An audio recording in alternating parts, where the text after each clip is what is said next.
We're here today with Dallas Martin of Toyota Production Engineering. Thanks for coming here. This is awesome. No problem. Yeah. I enjoy coming to Germany. Yeah. Well, good. Well, Dallas has been a customer of ours for how many years now? About 4 or 5 years? 5 years, yeah. 5 years. Yeah. And so if you don't mind giving just a quick synopsis of what you do at Toyota Production Engineering. Yeah. So I am an additive manufacturing engineer for Toyota. We don't design the cars and we don't build the cars. We're the gap in between them that make sure the manufacturing processes, the equipment, and all of the fixtures and jigs are okay for manufacturing and approved to go on. And then we use additive enabled technology with that, and we use also traditional with it. So we have to mix a lot of automation to make our jobs faster. Our team is not real large, so automation really helps. Great, great.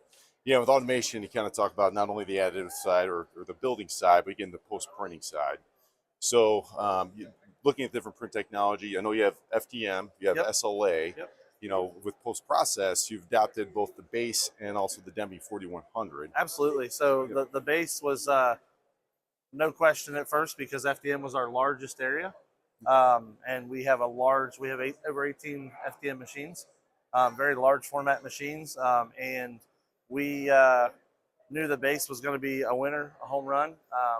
And we use it every day. So we utilize it for removing support. And our flow used to take like 48 hours because we would have to wash a part in the old traditional way in a tank, set it out on a rack to dry, and then try to remove that excess SR30 and then the support, material that comes off of it in the tank. And then it went from, 48 hours now to 15 minutes on some small parts to, 45 minutes on a larger part. So we're able to put the part in the engineer's hand a lot faster. Yeah, that's great. Yeah, so it's awesome. So I think on with SLA, you might remind me the printers that you have, and then how so you use so SLA, yeah. So I was going to get into that one. Sorry, yeah. SLA. We bought the Neo 800s.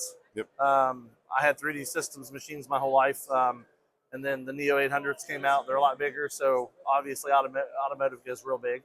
Yep. So we bought the Neo 800s, and we needed a process that was better than like the old Ramcos or an alcohol bath. I'm not allowed to have alcohol in the facility because of flammability.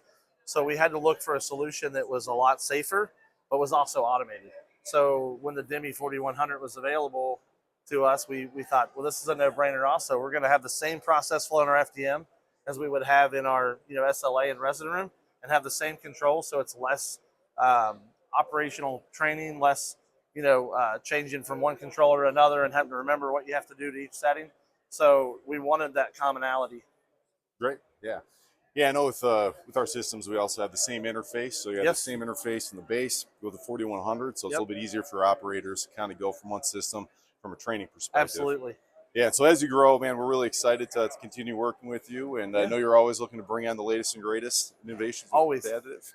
And we hope to be there to support you moving forward. Absolutely, thank you. But man, hey, really appreciate you coming out today. I appreciate you guys letting me stop by. Yeah, absolutely. Thanks.